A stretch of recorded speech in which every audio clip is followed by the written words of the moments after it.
Hello' friends, time হৈছে 9:17 আৰু just নাও দেখিব 9:16 ট্ৰাই কৰিছিলোঁ। 9:17 আমাৰ এটা ট্ৰেড এক্সিকিউট হৈছে। ট্ৰেডটো দেখিব আমি কল অপশ্যন বাই কৰিছোঁ। কাৰেণ্টলি আমাৰ দেখিব 670 টকা প্ৰফিট হৈ আছে। তো ট্ৰেডটো অলপ পাৰ হ'ব দিওঁ, তাৰপিছত আমি ডিছকাছ কৰিম আমি ট্ৰেডটো কিয় লৈছোঁ। তো অকল টাইম হৈছে 9:20 আৰু ট্ৰেডটো লোৱা 3 মিনিট সময় হ'ল আৰু দেখিব আমাৰ লোৱাৰ লগে লগে আমাৰ 800-900 টকা প্ৰফিট দেখালে। এতিয়া দেখিব আমাৰ 1000-1500 অলপ মাৰ্কেট ভলাটিলিটি দেখাই আছে, তো লছে দেখাই আছে। এতিয়া আমি ষ্টপ লছ ল'বলৈ ৰেডি থাকিম। আমাৰ মেইন কাম সেইটোৱে হয়, লছটো যাতে ডাঙৰ নহওক। বন্ধুসকল টাইম হৈছে 9:24 আৰু দেখিব আমাৰ লছ 2000 টকা ক্ৰছ কৰি গৈছিলে। তাৰপিছত এতিয়া দেখিব প্ৰফিটটো আমাৰ 1300-1400 টকা চলি আছে। গতিকে মাৰ্কেটত অলপ ভলাটিলিটি ৰাতিপুৱা দেখাইছে। আমাৰ এণ্ট্ৰি বাৰু ঠিকেই আছে আৰু অলপ তলত এণ্ট্ৰি পালে ভালেই আছিলে। আমি একদম পাৰফেক্ট এণ্ট্ৰি সদায় নাপাওঁ। মই 0.5 0.6 ফিবনাচি লেভেল যদি তলৰ পৰা ড্ৰ কৰোঁ, সেইটো লেভেলত বাই কৰিম ভাবি আছিলোঁ। কিন্তু নিফটি আৰু যদি চেনচেক্স চাব যায়, চেনচেক্স দেখিব অলৰেডি 0.5 0.6 লেভেল পাই গৈছিলে। সেইকাৰণে মই বেংক নিফটিও 0.6 লেভেলটো পাব বুলি ৱেইট নকৰি ফালে মই এই গ্ৰীণ কেণ্ডেলতে ট্ৰেডটো লৈ ল'লোঁ। গতিকে যদি বেংক নিফটি যদি মই ৱেইট কৰিলোহেঁতেন, তেতিয়া আমি প্ৰফিট এটা ভাল পালোহেঁতেন। তেতিয়া আমাৰ এতিয়া 4000 টকা প্ৰফিট থাকিলেহেঁতেন। গতিকে আমাৰ এণ্ট্ৰি অলপ আগতীয়া হৈ গ'ল। ঠিকেই আছে, আমি ছিষ্টেমতে লৈছোঁ, কাৰণ আমাৰ চেনচেক্সৰ অলৰেডি 0.6 লেভেল পাই গৈছিলে। চেনচেক্স আৰু নিফটি মই ড্ৰ কৰা নাই। যদি নিফটিও যদি ড্ৰ কৰে অলপ ফালৰ পৰা, গতিকে নিফটিও 0.6 লেভেল আৰু চেনচেক্সো 0.6 লেভেল আহি গৈছিলে। লগতে দেখিব চেনচেক্সত 85,000 লেভেলটো ব্ৰেকডাউন দিছিলে, ৰাউণ্ড নম্বৰ। এইবিলাক ব্ৰেকডাউন দিলেও কি আহে, বহুত চেলাৰ্ছ আহে আৰু যিহেতু 0.6 লেভেল ৰিট্ৰেচমেণ্ট দিছে, গতিকে আমি ইয়াৰ পৰা বাই কৰিব পাৰোঁ। সেইকাৰণে মই বেংক নিফটিৰ আৰু 0.6লৈকে অহাৰ কাৰণে মই ৱেইট নকৰিলোঁ।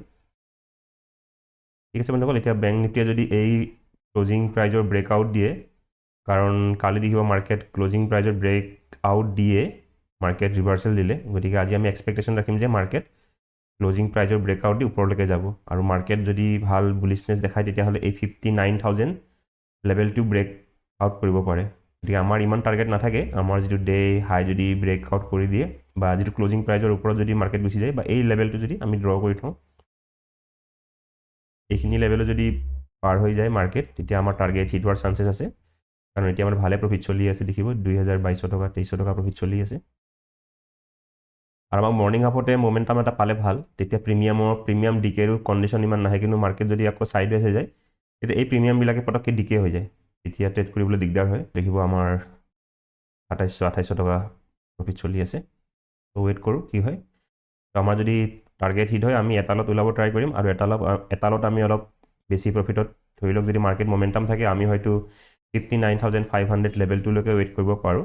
আৰু আমি যদি এই লেভেলটো ব্লেক লাইনডাল ড্ৰ কৰিছোঁ, যদি ব্ৰেকআউট দিয়ে আৰু যদি টাৰ্গেট পাই যাওঁ, তেতিয়া আমি এটালত ওলাই যাম। আৰু যদি তলফালে আহে, আমি 5,000ত দুটালতে ওলাই যাম লছত। তো বন্ধুসকল, প্ৰাইজেকশ্যনটো যদি চাই, প্ৰাইজেকশ্যনটো বহুতেই ভাল। বেংক নিফটি কৰিছে কি, ক্লজিং প্ৰাইজৰ ওচৰত ৰেজিষ্টেঞ্চ লৈ আছে, গতিকে এতিয়া চেলাৰ্ছ আহিব। আৰু নিফটি যদি চাবলৈ যায়, নিফটিও দেখিব কি কৰিছে, 26,000 লেভেল 26,000 লেভেলৰ ওচৰত কি কৰি আছে, ৰেজিষ্টেঞ্চ ল'ব ট্ৰাই কৰিছে বা ৰেড কেণ্ডেল বনাই আছে। গতিকে নিফটি যদি 26,000ৰ ওপৰত ব্ৰেকআউট দিয়ে, গতিকে এটা ভাল মমেণ্টাম পাব পাৰোঁ। কাৰণ ইয়াতে বহুতখিনি চেলাৰ্ছ থাকিব, কাৰণ 26,000 লেভেলটো এটা বহুতে ষ্ট্ৰং লেভেল। এটা আমি কালিও ডিছকাছ কৰিছিলোঁ। কালি 26,000 লেভেলৰ ওচৰত কি থাকে, বহুত বায়াৰ্ছ থাকে। বায়াৰ্ছৰ ষ্টপ লছবিলাক তলত থাকে, গতিকে ষ্টপ লছ হিট কৰিব মাৰ্কেট তললৈকে আহিছিলে। তো আজিও ছেম। গতিকে আজি মানুহে কি কৰিব, এতিয়া যিহেতু মাৰ্কেট তলৰ ফালৰ পৰা গৈ আছে, 26,000 লেভেলৰ ওপৰত ষ্টপ লছ ৰাখি বহুতে মাৰ্কেট চেল কৰিব ট্ৰাই কৰিব। বন্ধুসকল, যদি চাবলৈ যায়, আমাৰ প্ৰফিট 3000 ক্ৰছ কৰি গ'ল। দেখিব বেংক নিফটি ভালে মমেণ্টাম দি আছে। নিফটিও এতিয়া এইটো ব্ৰেকআউট দিব লাগে। এই লেভেলবিলাক যদি ব্ৰেকআউট দিয়ে, ফিবনাচি লেভেলটো আঁতৰাই দিওঁ। অ'কে, দেখিব নিফটিও ভাল কেণ্ডেল বনাই আছে। আমাৰ প্ৰফিট এতিয়া 3200 3300 চলি আছে। তো মাৰ্কেট কণ্ডিশ্যন চাইটো টাৰ্গেট পাব লাগে আজি, কিন্তু সেইবুলি আমি ফিক্স নাথাকোঁ যে টাৰ্গেট পামেই। মাৰ্কেট ক'ৰ পৰা ৰিভাৰ্চেল দিয়ে কোনো ঠিক নাই। আজি আমি 2200-2300 টকা লছ দেখিছিলোঁ, তাৰ পৰা দেখিব ৰিভাৰ্চেল দিলে। 2200-2300 টকা দি থাকোঁতে লাগিছিলে ষ্টপ লছ জিতে হৈ যাব নেকি, কাৰণ কুইকলি মমেণ্টাম দি আছিলে, কণ্টিনিউ 3টা ৰেড কেণ্ডেল। এতিয়া প্ৰফিটত থাকিলে আমি টাৰ্গেট পাম বুলিয়ে আশা পাতি থাকিব নালাগে। তো বন্ধুসকল, যিটো কৈ আছিলোঁ সেইটোৱে হ'ল যে টাৰ্গেটৰ ওচৰত পালে যে টাৰ্গেট পাম পটককৈ। দেখিব ষ্ট্ৰং গ্ৰীণ কেণ্ডেল বনাই আছিলে, আৰু এনেকুৱা এটা ষ্ট্ৰং গ্ৰীণ কেণ্ডেল বনাই দিলে আমাৰ টাৰ্গেট পাই যাওঁ। কিন্তু দেখিব ওলোটা তাতকৈও ডাঙৰ এটা ৰেড কেণ্ডেল বনাই দিলে আৰু 3300 টকা প্ৰফিট চলি আছিলে। তাৰপৰা দেখিব এতিয়া আমি ব্ৰেক ইভেন আহি গ'লোঁ, ডাইৰেক্ট অলমষ্ট ব্ৰেক ইভেন আহি গ'লোঁ। সেইকাৰণে কেতিয়াও বেংক নিফটি ইমানেই ভলাটাইল ইণ্ডেক্স হয়, আমি কেতিয়াও ভাবিব নালাগে যে টাৰ্গেট পামেই বা লগে লগে টাৰ্গেট পালোঁ। বুক নকৰালৈকে আমি ভাবিব নালাগে যে টাৰ্গেট পামেই। এতিয়া মই ৰেডি থাকোঁ এনেকুৱা যে ৰিভাৰ্চেল দিব, মোৰ ইমানকেইটা ট্ৰেড ল'লোঁ আৰু এনেকুৱা ইমানবাৰ হৈছে যে মোৰ এতিয়া কি নহয়, ইমান মানে খং নুঠে এতিয়া। আগতে কি আছিলে, ৰিভেঞ্চ মুড এটা আহি যায় যে তেতিয়া প্ৰফিটটো দিব লাগিছিলে, কিয় নিদিলে, মোৰ লগতহে এনেকুৱা হ'ল, বহুতখিনি কথা মাইণ্ডত আহে। কিন্তু লাহে লাহে এতিয়া বুজি পোৱা হ'লোঁ যে এইটো মোৰ লগত নহয়, চবৰে লগতে হয়, আৰু এইটোৰ পৰা বচাৰ কোনো উপায় নাই, জাষ্ট আমি এইটো একচেপ্ট কৰিব লাগিব। হয়, ইয়াৰ পৰা বচাৰ এটা উপায় আছে, আমি এণ্ট্ৰিবিলাক অকণমান ভাল কৰিব পাৰিলে, আজিও যদি আমি অলপ এণ্ট্ৰি ভাল হ'লহেঁতেন, আমি যদি ইয়াতে ক'ৰবাত এণ্ট্ৰি পালোহেঁতেন, মই কৈছোঁৱে 0.6 লেভেলত যদি এণ্ট্ৰি ল'লোহেঁতেন ইয়াতে ক'ৰবাত, তেতিয়াহ'লে আমি টাৰ্গেট এতিয়ালৈকে পাই গ'লোহেঁতেন। কাৰণ আমি 2000 ওপৰত আমি লছ দেখিছোঁ, আৰু ইয়াতে আমি 3300 টকা প্ৰফিট দেখিছোঁ। গতিকে আমি যদি ধৰি লওক ইয়াতে ক'ৰবাত এণ্ট্ৰি পালোহেঁতেন, আমি 5000ৰ ওচৰত প্ৰফিট দেখিলোহেঁতেন চাগে। কিন্তু চাওক, পাৰফেক্ট এণ্ট্ৰি সদায় নাপায়, কাৰণ আমি এণ্ট্ৰি লৈছোঁ, চাইফালে লৈছোঁ, কাৰণ নিফটি আৰু চেনচেক্সৰ একদম ধুনীয়া জেগাত আমি এণ্ট্ৰি পাই আছিলোঁ, সেই হিচাপে আমি এণ্ট্ৰি লৈছোঁ।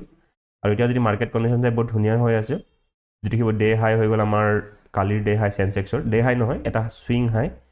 তো চেনচেক্সটো দেখিব তাৰ পৰাই মানে ৰিভাৰ্চেল ল'ব ট্ৰাই কৰি আছে। এইটো মই কালাৰটো চেঞ্জ কৰি দিওঁ। এইবিলাক লেভেলত, ৰেজিষ্টেঞ্চ লেভেলত যেতিয়া মাৰ্কেট ৰেড কেণ্ডেল বনায়, তো মাৰ্কেটত চেলাৰ্ছ আহে, তেওঁলোকৰ ষ্টপ লছবিলাক ক'ত থাকিব, ওপৰত থাকিব। আৰু নিফটিও দেখিব একজেক্টলি 26,000 লেভেলটোৰ পৰা ৰেজিষ্টেঞ্চ হৈছে, এইটো ব্ৰেকআউট দিয়া নাই। এইটো আমি ব্ৰেকআউট কৰিলে অভিয়াছলি এই লেভেলটো ব্ৰেকআউট কৰিব নিফটিয়ে, যিটো ৰিচেণ্ট চেনচেক্সৰ যেনেকৈ চুইং হাই আছে, তো নিফটিৰো এনেকৈ চুইং হাই আছে, তো ইয়াতে এইটো ব্ৰেকআউট কৰিব। এইবিলাক যদি ব্ৰেকআউট কৰিব আহে, আৰু বেংক নিফটিও দেখিব এতিয়ালৈকে ক্লজিং প্ৰাইজৰ ভালকৈ, ক্লজিং প্ৰাইজ বাৰু এইটোও হয়, কিন্তু আমি এই চুইংটোকে ক্লজিং প্ৰাইজ ধৰিম। চুইং মানে এই ব্লেক লাইনডাল যদি ব্ৰেকআউট দি দিয়ে, তেতিয়া আমাৰ টাৰ্গেট হিট যাব। আৰু ব্লেক লাইনডাল যদি ষ্ট্ৰংলি ব্ৰেকআউট দিয়ে, তেতিয়া আমি 59,500 লেভেলটোৰ ওচৰলৈকে মাৰ্কেট অহালৈ আমি ৱেইট কৰিব পাৰোঁ, আৰু টাৰ্গেটটো অকণমান ডাঙৰ কৰিব পাৰোঁ। কাৰেণ্টলি যদি আমি চাবলৈ যাওঁ, দেখিব আকৌ 3000ৰ ওচৰত প্ৰফিট চলি আছে।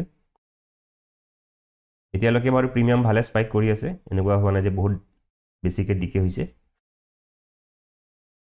আপোনালোকে দেখিব 3500 টকা প্ৰফিট চলি আছে। এইবাৰ দেখিব নিফটিয়ে ব্ৰেকআউট দিয়ে দিলে, যিটো আমি কথা কৈ আছিলোঁ, নিফটিয়ে দেখিব 26,000 লেভেলো ব্ৰেকআউট দিলে, ৰেজিষ্টেঞ্চো ব্ৰেকআউট দিলে, চেনচেক্সো ব্ৰেকআউট দিলে, কিন্তু বেংক নিফটি দেখিব অকণমান পিছ পৰি আছে। তো বেংক নিফটি যদি ব্ৰেকআউট দি দিয়ে, আমাৰ টাৰ্গেট হিট হৈ যাব। তো দেখিব আমি 4000ৰ ওচৰত চলি আছে, আৰু আমাক মাত্ৰ ধৰি লওক 11 পইণ্ট 12 পইণ্ট লাগে। তো এনেকুৱা কণ্ডিশ্যনত অলপ প্ৰব্লেম হয়, কাৰণ নিফটি আৰু চেনচেক্সে ব্ৰেকআউট দিলেতো নিফটি দেখিব ব্ৰেকআউটটো কিমানে ষ্ট্ৰং, চেনচেক্সৰ চাওক কিমানে ষ্ট্ৰং। আমি যেনেকৈ ভাবিছিলোঁ তেনেকুৱাই মমেণ্টাম দিলে, কিন্তু বেংক নিফটি তেনেকুৱা দিব পৰা নাই। বেংক নিফটি দেখিব এতিয়াও শ্ল' হৈ আছে, লেভেলবিলাক ব্ৰেকআউট দিব পৰা নাই। তো গোটেইবিলাক একেলগে ব্ৰেকআউট দিলে ভাল হয়। নিফটি চেনচেক্স অলৰেডি ব্ৰেকআউট দিলে, এতিয়া যদি ব্ৰেকআউট দেখি পালে যদি বহুতে বাই কৰিব লয়, তেতিয়া মাৰ্কেট তললৈকে আহি যাব। তো মাৰ্কেট তললৈকে আহি গ'লে কি হয়, নিফটি তললৈকে অহাৰ চান্স থাকিব। গতিকে আমি এক্সপেক্ট কৰিম যে বেংক নিফটি পটাপট ইয়াৰ ব্ৰেকআউট দি দিব। তো দেখিব আমাৰ টাৰ্গেটৰ ওচৰতে মাৰ্কেট চলি আছে। তো আমি 5000 টকা দেখিলে আমি এটা লট বুক কৰি ল'ম, তাৰপিছত দেখা যাব বাকী লটটো কি হয়। আমি অলমষ্ট টাৰ্গেট পাইছোঁৱে, জাষ্ট 1 পইণ্টৰ কাৰণে বা 2 পইণ্টৰ কাৰণে টাৰ্গেট হিট হোৱা নাই। অকণমান ৰিট্ৰেচমেণ্ট দেখাই আছে, আৰু মই কৈছোঁৱে যেতিয়া চুইংবিলাক ব্ৰেকআউট দিয়ে, ৰেজিষ্টেঞ্চ ব্ৰেকআউট হ'লে কি আহে, বায়াৰ্ছ আহি যায়। বায়াৰ্ছবিলাক উলিয়াবৰ কাৰণে মাৰ্কেট কি কৰে, অকণমান ৰিট্ৰেচমেণ্ট কৰে, কেতিয়াবা অকণমান ৰিট্ৰেচমেণ্ট কৰি আকৌ ওপৰত যায়, আৰু কেতিয়াবা যদি বেছিকৈ বায়াৰ্ছ আহি যায়, মাৰ্কেট পূৰা নিগেটিভে হৈ যায়। আৰু লগতে 26,000 লেভেলো ব্ৰেকআউট দিছে। এইবিলাক লেভেল ব্ৰেকআউট হ'লেও মই আগতেও কৈছোঁ যে বায়াৰ্ছবিলাক আহে। তো বন্ধুসকল দেখিব নিফটি চেনচেক্স আকৌ আগৰ হাইটো পাই গ'ল। বেংক নিফটি পিছ পৰি আছে আজি বহুত। মোক লাগিছে বেংক নিফটি আকৌ আজি 180 মান টাৰ্গেট দিলেহে চাগে আমাৰ টাৰ্গেট হিট হ'ব। অপশ্যন বাইঙৰ এইটোৱে প্ৰব্লেম, কুইক মমেণ্টাম নাপালে বহুত দিগদাৰ। কেতিয়াবা আমাৰ 100 পইণ্টতে টাৰ্গেট দি দিয়ে, আৰু কেতিয়াবা দেখিব 160 পইণ্টতো টাৰ্গেট নিদিয়ে। কোনো প্ৰিমিয়ামৰ কোনো ঠিকে নাথাকে। বন্ধুসকল টাইম হৈছে 10:07, আৰু মাৰ্কেট দেখিব আকৌ 3700, 3800, 4000 ক্ৰছ কৰিলে। তো যদি চাবলৈ যায়, আগৰ যিটো লেভেল আছিলে, মাৰ্কেট একজেক্টলি সেই লেভেলতে আহি পাইছে। আৰু চেনচেক্স নিফটিৰ যদি চাৰ্ট চাওঁ, ঠিকেই আছে বাৰু, নিফটিৰ কেণ্ডেল বহুত ধুনীয়া বনাই আছে, কিন্তু দেখিব টাৰ্গেট দিব খোজা নাই একদম। আমাৰ কাৰণে এটা ভাল হৈছে, যিডাল ট্ৰেণ্ড লাইন আমি ড্ৰ কৰিছিলোঁ, ট্ৰেণ্ড লাইনডালৰ ওচৰত বহুত টাইম মাৰ্কেট দেখিব কণ্টিনিউ ৰেজিষ্টেঞ্চ লৈ আছিলে, লৈ এইটো ব্ৰেকআউট দিছে। গতিকে ব্ৰেকআউট দিয়াবিলাক আৰু ভালকৈ ব্ৰেকআউট দিছে, গতিকে এইটো মমেণ্টাম কণ্টিনিউ কৰিব লাগে। তো বন্ধুসকল দেখিব মাৰ্কেট কিমানেই টাফ, আকৌ টাৰ্গেটৰ ওচৰত দেখালে 4200 মান দেখাই দেখিব আকৌ ৰিভাৰ্চেল দিলে, একজেক্টলি আগৰ ৰেজিষ্টেঞ্চৰ পৰাই মাৰ্কেট ঘূৰি আহিলে। আৰু প্ৰব্লেম সেইটো হৈ আছে নিফটি দেখিব এক্সেক্টলি আগৰ যিটো লেভেল আছিলে এক্সেক্টলি ছেম সেই লেভেলটোৱে টাচ কৰি মাৰ্কেট ঘূৰি আহিলে মোক লাগিছিলে ইমান ষ্ট্ৰং বনাইছিলে ব্ৰেকআউট দি দিব টাৰ্গেটো পাই যাম এনেকুৱা হ'লে প্ৰব্লেম হয় যে আমি 160+ পইণ্ট পায়ো আছোঁ টাৰ্গেটো পোৱা নাই আৰু মাৰ্কেটে মমেণ্টামো দিব খোজা নাই আৰু নিফটি চেনচেক্স মমেণ্টামৰ ওপৰত মমেণ্টাম দিয়ে আছে হায়াৰ হাইজ বনাই গৈয়ে আছে কণ্টিনিউ দেখিব এক্সেক্টলি ছেম লেভেলত তিনিবাৰ ৰেজিষ্টেঞ্চ ল'লে এক্সেক্টলি দেখিব এইবাৰো তাতেই ছেম কেণ্ডেল বনাই ৰিজেকশ্যন গতিকে আৰু আগতে এবাৰ লৈছে দেখিব আমি যদি ইয়াতে হাইটো ড্ৰ কৰোঁ কিন্তু এইটো এতিয়া ব্ৰেকআউট দিব কাৰণ কিয় যিমানে এটা লেভেলত মাৰ্কেটে বাৰে বাৰে এখন ৱাল বুলি ধৰি লওক ৱালখনত বাৰে বাৰে মাৰ্কেটে খুন্দাই আছে খুন্দা থাকিলে এখন কি উইক হৈ যায় মানে এখন যদি আমি ৱালত কণ্টিনিউ খুন্দা মাৰি থাকোঁ দুৰ্বল হৈ যায় দুৰ্বল হ'লে ভাঙি যায় গতিকে দেখিব 1 টাইম 2 টাইম 3 টাইম এইটো 4 টাইম এক্সেক্টলি ছেম লেভেলত মাৰ্কেট ট্ৰাই কৰি আছে মানে ব্ৰেকআউট দিব তাৰমানে ব্ৰেকআউট দিলে ভাল আৰু চেলাৰ্ছেও ট্ৰাই কৰি আছে যাতে এই লেভেলটো ব্ৰেকআউট দিব নোৱাৰে তাৰমানে বহুতে এটা চেল কৰি আছে মাৰ্কেটত যদি মাৰ্কেটে ব্ৰেকআউট দি দিয়ে এটা ভাল মমেণ্টাম আহিব পাৰে আৰু ভাল মমেণ্টাম আহিলে আমাৰ প্ৰফিটো ভাল আহিব পাৰে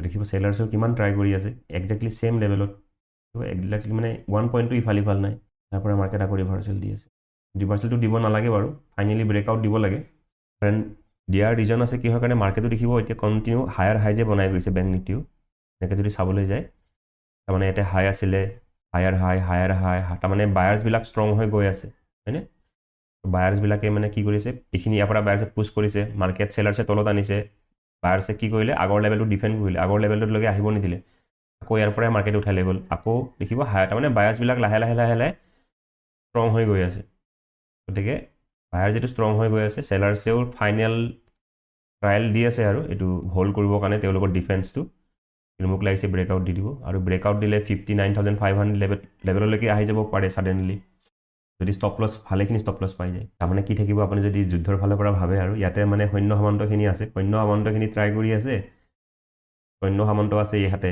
নৰ্মেল যিখিনি আছে তাৰপিছত সেনাপতিবিলাক এই লেভেলত আছে আৰু ৰজা ৰাণীবিলাক আছে 59,500ৰ ওপৰত মাৰ্কেটে কি কৰিব সৈন্য সামন্তখিনিক মাৰি সেনাপতিৰ লগত ফাইট কৰি ফাইনেলি ৰজাৰ লগত ফাইট কৰিব যাব পাৰে তো এতিয়া কি হয় চাওঁচোন সেনাখিনিয়েচোন বহুত ষ্ট্ৰং দেখাই আছে ব্ৰেকআউট দিব দিয়া নাই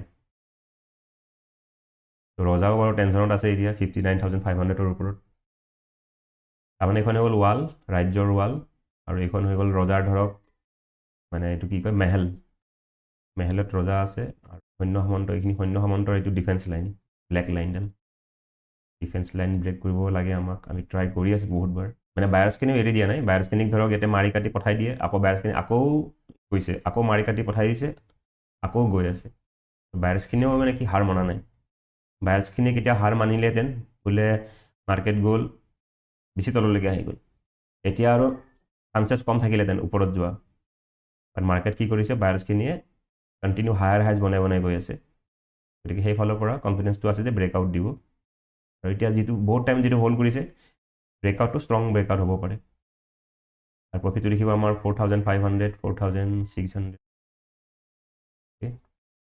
দেখিব আমাৰ টাৰ্গেট হিট হৈ গ'ল আমি যিটো ভাবি আছিলোঁ ষ্ট্ৰং ব্ৰেকআউট দিব তাৰপিছত দেৰিকৈ আপডেট হয়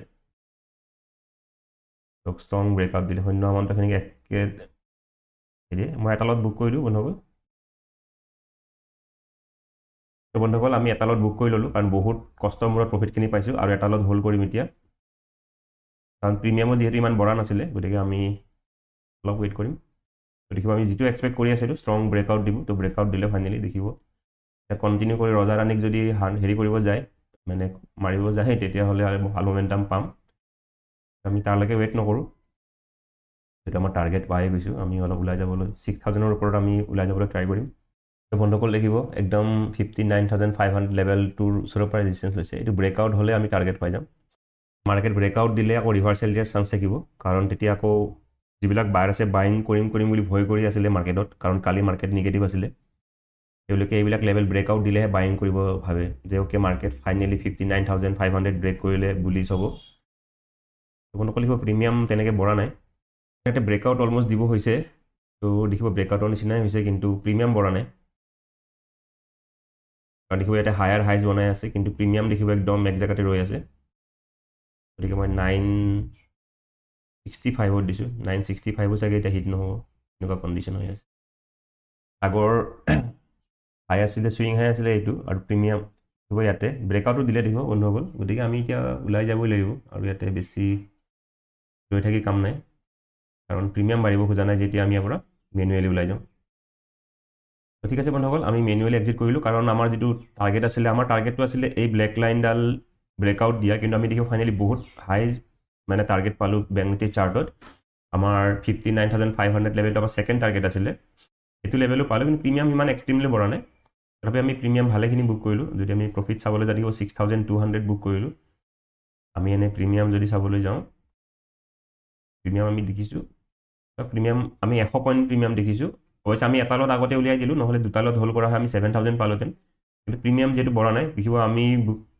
হায়েষ্ট দেখিছোঁ আমি 257 বেংক নিফটি চাৰ্টত আৰু প্ৰিমিয়াম দেখিছোঁ আমি 101 অকল ট্ৰেডটো লোৱাৰ কাৰণটো হৈ গ'ল যে মাৰ্কেট আমাৰ কালি কি আছিলে পিছৰ আগত মাৰ্কেট আছিলে কণ্টিনিউ ওপৰত গৈ আছিলে কণ্টিনিউ যেতিয়া ওপৰত যায় মই কৈছিলোঁ এটা পজিটিভ মমেণ্টামত আমি কেতিয়া চেলিং কৰিব ট্ৰাই নকৰোঁ যদিও এইবিলাকত বায়াৰ্ছ থাকে এই বায়াৰ্ছবিলাক কি হৈ যায় প্ৰফিটত আহি যায় তাৰমানে আমি ডাইৰেক্টলি তেওঁলোকক টাৰ্গেট কৰিব নোৱাৰোঁ কাৰণে কি হয় যেতিয়া মাৰ্কেট কি হয় কণ্টিনিউ ওপৰত গৈ থাকে 0.6 লেভেললৈকে যেতিয়া মাৰ্কেট আহে ফিবনাচি লেভেল আমি তাতে বাই কৰিব ট্ৰাই কৰোঁ তো আজি মোৰ এণ্ট্ৰি অলপ আগতীয়া হৈ গ'ল মই 970 কেণ্ডেলত এইটো কেণ্ডেলতে আমি এণ্ট্ৰি লৈ পালোঁ মই কিন্তু এণ্ট্ৰি মই কিয় লৈছিলোঁ মই কৈছোঁ অলৰেডি যে আমাৰ ইফালেও ছেইম কণ্ডিশ্যন হৈ আছিলে আমি যদি ফিবনাচি লেভেল ড্ৰ কৰোঁ ইয়াৰ পৰাও দেখিব নিফটি আৰু চেনচেক্সো দেখিব এক্সেক্টলি বেংক নিফটি যদিও প্ৰথম দুটা কেণ্ডেলত 0.6 লেভেল অহা নাছিলে নিফটি আৰু চেনচেক্স আহি গৈছিলে এক্সেক্টলি 0.6 লেভেল আহি গৈছিলে আৰু লগতে মোৰ চেনচেক্সৰ এখন চাৰ্ট আছিলে চেনচেক্সৰ যদি চাবলৈ যায় দেখিব 85,000 লেভেলটো ব্ৰেক ডাউন দিছে তো মই কৈছোঁ চাইক'লজি নাম্বাৰবিলাক বহুত ইম্পৰ্টেণ্ট এইবিলাক লেভেল ব্ৰেক ডাউন দিলেও কি হয় বহুতে চেলিং কৰিব ষ্টাৰ্ট কৰে যে মাৰ্কেট অলৰেডি নিগেটিভে আছিলে কালিও নিগেটিভ গতিকে আৰু মাৰ্কেট তললৈকে যাব পাৰে লগতে যদি আপোনালোকে previous day chart repeat concept use কৰে প্ৰিভিয়াছ ডেও দেখিব মাৰ্কেট কি কৰিছে ৰেড কেণ্ডেল বনাই আছে হয়নে এই মমেণ্টামটো চাওক এক্সেক্টলি ছেইম মমেণ্টাম আগৰ দিনাখৰ মমেণ্টাম এনেকুৱা এটা বুলিছ মমেণ্টাম আছিলে ৰেড কেণ্ডেল বনাই আছে ৰেড কেণ্ডেল বনাই কৰিছে কি এটা গ্ৰীণ কেণ্ডেল বনাই মাৰ্কেট কণ্টিনিউ নিগেটিভ আহি গ'ল তো আজিও দেখিব ৰেড কেণ্ডেল আজিও দেখিব আগৰ দিনাখন মমেণ্টাম পজিটিভ এটা ৰেড কেণ্ডেল বনাইছে ছেইম প্ৰিভিয়াছ ডে চাইক'লজি কিমান ধুনীয়াকৈ আজি ৱৰ্ক কৰিছে ৰেড কেণ্ডেল বনাইছে আজিও ৰেড কেণ্ডেল বনাই আছে কালি কৰিছে কি মাৰ্কেট তললৈকে কণ্টিনিউ গুচি গ'ল তো আজি কি কৰিব মাৰ্কেট ওপৰত যাব তো চাৰ্ট প্ৰিভিয়াছ ডে চাৰ্ট মানে কি নকৰে ৰিপিট নকৰে এনেকুৱা যদি চাবলৈ নিফটিটো ছেইম হৈ আছে নিফটিটো দেখিব আগত ৰেড কেণ্ডেল বনাইছিলে ৰেড কেণ্ডেল বনাই কি আছিলে কণ্টিনিউ নিগেটিভ আজি সেইকাৰণে কৰিছে কি ৰেড কেণ্ডেল বনাই কৰিছে কণ্টিনিউ পজিটিভ আৰু বেংক নিফটি যদি চাৰ্টত চাব যাওঁ বেংক নিফটিও ছেইম দেখিব বেংক নিফটিও কালি অপেনিংটো ছেইম অপেনিঙো চাব পাৰে বা কেণ্ডেলো চাব পাৰে এক মিনিট গোটেই লেটাৰ হৈ গ'ল চাৰ্টখন মই এইখিনি অলপ তো বেংক নিফটি দেখিব কালি মাৰ্কেট গেপ ডাউন অপেনিং হৈ কৰিছে কি ক্লজিং প্ৰাইজৰ ফালে গৈ মাৰ্কেট কণ্টিনিউ নিগেটিভ গৈছে মই তেতিয়া ট্ৰেডটো লৈ থাকোঁতে কৈছিলোঁ যে আজি যিহেতু মাৰ্কেট কি কৰিছে gap same opening gap down opening যদি আজি ক্লজিং প্ৰাইজৰ ওচৰত যায় তো মাৰ্কেটে কৰিব কি ক্লজিং প্ৰাইচটো ব্ৰেকআউট দিব সেইকাৰণে মই বহুত কনভিনচিংলি ৱেইট কৰি আছিলোঁ যে মাৰ্কেটে কি কৰিব এই ক্লজিংবিলাক ব্ৰেক কৰিব আৰু ক্লজিঙৰ লগতে কি কৰিব ছুইং হাইটো ব্ৰেক কৰিব আৰু ছুইং হাইটো যেতিয়া ব্ৰেক কৰিব তেতিয়া কি হ'ব 59,500 লেভেলটো অলপ ওচৰত হৈ যাব ওচৰত হৈ গ'লে মই কৈছোঁৱে যেতিয়া এইটো লেভেল ব্ৰেকআউট দিব তো ইয়াৰ ওপৰত অলপ প্ৰেছাৰ আহি যাব তেতিয়া এই লেভেলো ব্ৰেকআউট মাৰ্কেটত কি হয় ষ্টপ লছ পালে 10 ৰিয়েকশ্যনত মাৰ্কেট ওপৰত গুচি যাব পাৰে বা এক্সেক্টলি আমি যেনেকৈ ভাবিছোঁ তেনেকৈ হ'ল কিন্তু দেখাত ট্ৰেডটো বহুতেই ধুনীয়া কিন্তু যদি লাইভ ট্ৰেডিং চাব যায় মাৰ্কেট বহুত টাইম আমাৰ প্ৰিমিয়ামো বঢ়া নাছিলে আজি আৰু কণ্টিনিউ হোল্ড কৰি ফাইনেলি আমাৰ টাৰ্গেট দিলে তো ঠিক আছে বন্ধুসকল ট্ৰেড লজিকটো আজি এয়াই আছিলে এটা হ'ল ফিবনাচি লেভেল আমি ইউজ কৰিছোঁ চাৰ্ট ৰিপিট কনচেপ্ট ইউজ কৰিছোঁ তো কৰি পেলাই আমি ট্ৰেডটো লৈছোঁ তো আমি ফাইনেলি ট্ৰেড বুক কৰিলোঁ 6,200 আৰু কিন্তু আমি আজি যদি চাৰ্টত চাব যে আমি বহুত ধুনীয়া পইণ্ট কেপচাৰ কৰিছোঁ 230 নে কিমান পইণ্ট কেপচাৰ কৰিছোঁ সেই হিচাপত আমি প্ৰিমিয়াম দেখা নাপালোঁ তো আমি এটলিষ্ট 150 পইণ্টছ আমি প্ৰিমিয়াম দেখিব লাগিছিলে তো ঠিক আছে বন্ধুসকল আজিলৈ আহিছোঁ ধন্যবাদ